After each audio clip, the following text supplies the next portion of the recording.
राजस्थान राज्य के अजमेर में स्थित ख्वाजा मुइनुद्दीन चिश्ती की दरगाह भारत के प्रमुख तीर्थ स्थलों में से एक है। यह दरगाह पिंक सिटी जयपुर से करीब 135 किलोमीटर दूर चारों तरफ अरावली की पहाड़ियों से घिरे अजमेर शहर में स्थित है। अजमेर शरीफ की दरगाह के नाम से यह पूरे देश में प्रसिद्ध है। इस दरगाह से सभी धर्मों के लोगों की आस्था जुड़ी हुई है। इसे सर्वधर्म सद्भाव की अद्भुत मिसाल भी माना जाता है। ख्वाजा साहब की दरगाह में हर मजहब के लोग अपना मत्था टेकने आते हैं। ऐसी मान्यता है कि जो भी ख्वाजा के दर पर आता है कभी भी खाली हाथ नहीं लौटता है। यहाँ आने वाले हर भक्त की मुराद पूरी होती है। दोस्तों, गरीब नवाज की करामत ने हजारों हिंदुओं की जिंदगी बदल दी। कुदरत का यह करिश्मा अजमेर शरीफ की दरगाह में पेश आया। यह राजस्थान का एक बहुत बड़ा शहर है और इस शहर के मशहूर होने की वजह हजरत ख्वाजा मोइनुद्दीन चिश्ती अजमेरी रहमतुल्लाह आले हैं। इसी तरह की इस्लामिक घटनाओं और वाक्य से रूबरू होते रहने के लिए आज ही सब्सक्राइब करें हमारे चैनल इस्लाम हिस्ट्री को और साथ ही बेल आइकॉन को प्रेस करें। एक वक्त था जब अजमेर में हिंदुओं का एक बहुत बड़ा मंदिर था और यह मंदिर सिर्फ राजा और रानियों की इबादत के लिए खास था। और उस मंदिर के साथ ही एक तालाब भी था जिसको हम और आप आना सागर के नाम से जानते हैं और पहचानते हैं। हिंदू इस तालाब के पानी को बहुत ही ज्यादा पवित्र यानी पाक साफ मानते थे। उनका मानना था कि जो भी इस तालाब में नहा लेगा उसके सारे गुनाह झड़ जाएंगे। कहते हैं कि इस मंदिर में रात को इतने चिराग जलते थे कि हर रात 3.5 मन तेल उन चिरागों में इस्तेमाल होता था। अगल बगल के देहाती इलाके मंदिर के नाम थे, यानी उन देहात की आमदनी मंदिर पर खर्च होती थी। उस मंदिर में हजारों लोग रहते थे जिनका काम आने वालों की सेवा और देखभाल करना था कि कौन सा खुदा बेटा देता है, कौन सा देवता सेहत और तंदुरुस्ती का मालिक है और किस मूर्ति की पूजा से दौलत की बारिश होती है। हजरत ख्वाजा गरीब नवाज रहमतुल्लाह आले उस मंदिर के पास चले गए और आना सागर से कुछ दूरी पर चटाई बिछाकर अपने मुरीदों के साथ बैठ गए और उसी वक्त अजान वक्त हो गया। लिहाजा आप रहमतुल्लाह आले ने हजरत कुतुबुद्दीन बख्तियार काकी रहमतुल्लाह आले से अजान देने को कहा। अजमेर में अल्लाह की वहदानियत और सल्लल्लाहु अलैहि वसल्लम की रिसालत का यह पहला इलम था। वह लोग इस्लाम को नहीं जानते थे कि इस्लाम क्या है। चुनांचे अजान की आवाज सुनकर वह हैरान हो गए और अपने घर से निकल आए। सब मुसाफिरों ने आना सागर के पानी से वजू किया और नमाज पढ़ना शुरू किया। सब हिंदू हैरान रह गए कि सब भगवान तो अंदर हैं, तो फिर ये लोग किस भगवान को पुकार रहे हैं। जब शाम हुई तो राजा के ऊंट जो दिन में चरने के लिए गए हुए थे अपने चरवाहों के साथ वापस आने लगे इत्तेफाक से। जहां ख्वाजा गरीब नवाज रहमतुल्लाह आले अपने साथियों के साथ बैठे हुए थे वह जगह राजा के ऊंटों के बैठने की जगह थी। चरवाहों ने ख्वाजा गरीब नवाज रहमतुल्लाह अली से कहा, उठो बाबा, ऊंटों के बैठने की जगह खाली करो। आप रहमतुल्लाह अली ने फरमाया कि इतना बड़ा मैदान पड़ा है, ऊंट तो कहीं भी बैठ सकते हैं, क्यों मुसाफिरों को तंग करते हो। लेकिन वह ना माने और जिद कर रहे हैं कि ऊंट इसी जगह पर बैठेंगे। आखिर उन्होंने बहुत बदतमीजी से कहा, ये राजा के ऊंटों के बैठने की जगह है और इधर राजा के ऊंट ही बैठेंगे, तुम लोग कहीं और डेरा लगाओ। आखिर आप रहमतुल्लाह आले ने उठते हुए हजरत कुतुबुद्दीन बख्तियार काकी रहमतुल्लाह आले से फरमाया, उठो कुतुबुद्दीन, ये कह रहे हैं कि ऊंटों के बैठने की जगह है तो चलो ऊंट ही बैठे रहेंगे। यह कहकर आप रहमतुल्लाह आले अपने साथियों के साथ वहां से उठ गए। अगली सुबह जब ऊंटों को चराने का वक्त आया और उनको चराने के लिए जाने लगे तो चरवाहों ने ऊंटों को उठाना चाहा, लेकिन पता नहीं वो ऊंट तो उठने के काबिल ही नहीं थे। उन्होंने ऊंट को मार मार कर जबरदस्ती उठाना चाहा, लेकिन वह बैठे ही रहे। चरवाहे बहुत ज्यादा परेशान थे कि जो ऊंट उनके एक इशारे पर उठ जाते थे आज क्या हो गया है, क्यों नहीं उठ पा रहे हैं। आखिर उन्हें याद आया कि कल उस मुसाफिर फकीर ने कहा था कि चलो ऊंट ही बैठे रहेंगे। लोग इकट्ठा होना शुरू हो गए। कोई कह रहा था कि फकीर कोई काबिल जादूगर है और किसी ने कहा कि वह कोई भगवान का अवतार है। धीरे धीरे बात राजा तक पहुंच गई कि एक मुसाफिर फकीर ने राजा के ऊंटों पर जादू कर दिया है। राजा ने ख्वाजा गरीब नवाज रहमतुल्लाह अलैह को पैगाम भेजा कि तुम कैसे फकीर हो जो बेजुबानों को बांध कर रखते हो, ये बेचारे भूख प्यास से मर जाएंगे, इसलिए मेहरबानी करके अपना जादू वापस ले लो। आप रहमतुल्लाह अलैहि ने फरमाया कि हम मुसलमान हैं और मुसलमान बद्दुआ नहीं करते। ना ही जादू करते हैं। जाओ कहो जिसके हुक्म से बैठे थे उसी के हुक्म से उठ खड़े हो जाओ। अब जो जाकर उठाया तो ऊंट फौरन उठ गए और हिंदुओं की दिलचस्पी उन मुसाफिरों में बढ़ने लगी। 5 वक्त अजान होती और नमाज की अदायगी की जाती। आखिर राजा तक यह बात पहुंच गई।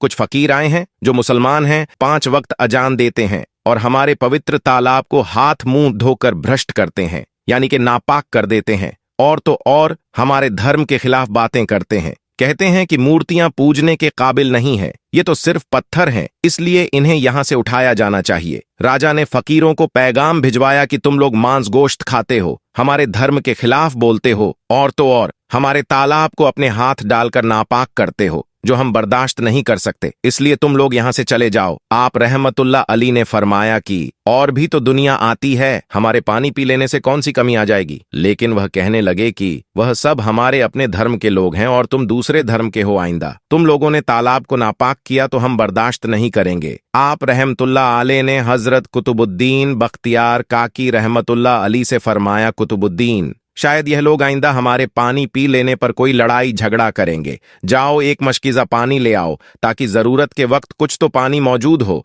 लिहाजा हजरत कुतुबुद्दीन बख्तियार काकी रहमतुल्लाह आले ने उनसे फरमाया कि चलो हम मशकीज़ा भर लेते हैं। वह इस शर्त पर मान गए कि तुम्हारा जिस्म पानी से छूना नहीं चाहिए। हजरत कुतुबुद्दीन बख्तियार काकी रहमतुल्लाह आले तालाब की सीढ़ियों पर जाकर बैठे और मशकीज़ा पानी में डुबो दिया। जब वह भर गया तो हजरत कुतुबुद्दीन बख्तियार काकी रहमतुल्लाह आले ने वह मशकीज़ा ऊपर खींचा, लेकिन जैसे ही मशकीज़ा पानी से बाहर निकाला, आना सागर का पानी सूख चुका था।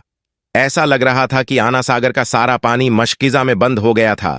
आना सागर का सूखना था कि पूरे अजमेर में कोहराम मच गया और वह रो रहे थे कि जो हम गुनाहों की गठरियां लाते हैं और आना सागर में गुसल करके उनसे छुटकारा पा लेते हैं, अब हम गुनाहों का बोझ लिए किधर जाएंगे। सारे इलाके में खबर फैल गई कि मुसाफिर फकीर ने जादू के जोर से आना सागर को सुखा दिया है। राजा ने जब यह सुना तो वह बहुत परेशान हो गया। उसने अपने वजीरों को बुलाया। सबने यही कहा कि फकीर या तो जादूगर है या फिर कोई कामिल फकीर है। साथ ही वह परेशान हुए कि अजमेर की रौनक तो थी ही आना सागर के दम से, इसी की वजह से तो लोग दूर दूर से अजमेर आते थे और अपना ईमान ताज़ा करके लौटते थे। आना सागर के सुख जाने से हिंदू धर्म के प्रचार को बहुत बड़ा धक्का लगा था और यह बहुत ही हैरान करने वाली बात थी। आखिर तय किया गया कि फकीर से बात किया जाए। आखिर वह चाहता क्या है? अगर उसकी कोई जरूरत खाने पीने की चीज की है तो हम मान लेंगे, या फिर सब मर्द औरतें और बच्चे जाकर फकीर को मनाएंगे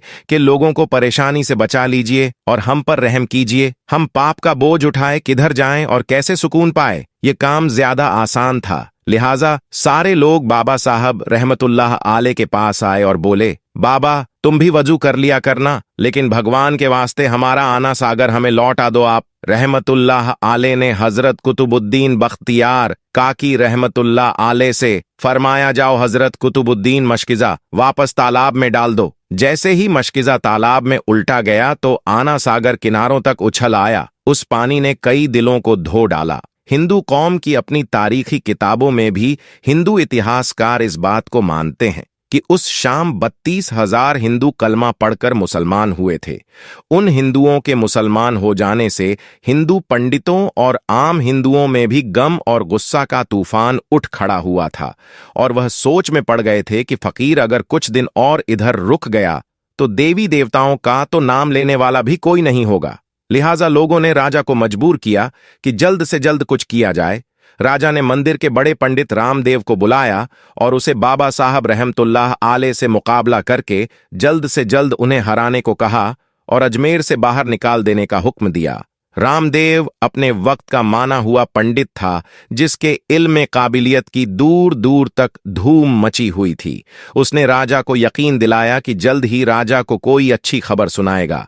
रामदेव बाबा साहब रहमतुल्लाह आले के पास आया और उल्टे सीधे सवालात करने शुरू कर दिए। बाबा साहब रहमतुल्लाह आले चुप रहे। जब रामदेव ने हद से बढ़कर शोर मचाना शुरू किया तो बाबा साहब रहमतुल्लाह आले ने उसकी तरफ आंख उठाई और मुस्कुराकर फरमाया कि रामदेव, तू शोर मचा रहा है, पर मैं तेरे माथे पर ईमान का नोट चमकता देख रहा हूं।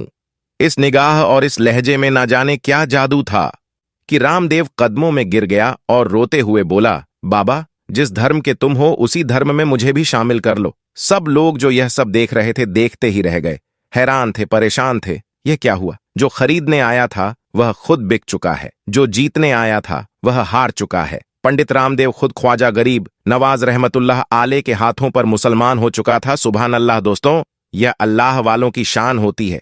जब वह अल्लाह के हो जाते हैं तो सारी दुनिया उनकी हो जाती है। दोस्तों, हिंदुस्तान में सैलाब की वजह से कई घर, कई मकानात पानी में बह चुके हैं, डूब चुके हैं। इस वीडियो में आप देख सकते हैं पानी जब अजमेर शरीफ में दाखिल हो चुका है। जैसे ही पानी अजमेर शरीफ के बाजारों में पहुंचा तो ख्वाजा गरीब नवाज की ऐसी करामत दिखी कि पानी पीछे की तरफ जाने लगा। यह ख्वाजा गरीब नवाज की बड़ी करामत है जिसने देखने वालों का ईमान ताज़ा कर दिया है। अल्लाह के वालियों की बेशुमार क़यामतें हैं जिन्होंने लोगों की जिंदगियों को बदल दिया। साथ ही दोस्तों, आपकी जानकारी के लिए बता दे, कुतुबुल अख्ताब हजरत ख्वाजा सैयद मोहम्मद बख्तियार अल हुसैनी कौतुबुद्दीन बख्तियार काकी चिश्ती आदेश के एक मुस्लिम सूफी संत और विद्वान थे। वह ख्वाजा मोइनुद्दीन चिश्ती के आध्यात्मिक उत्तराधिकारी और शिष्य थे जिन्होंने भारत उपमहाद्वीप में चिश्ती तरीके की नींव रखी थी। उनसे पूर्व भारत में चिश्ती तरीका अजमेर और नागौर तक ही सीमित था। उन्होंने दिल्ली में आदेश को स्थापित करने में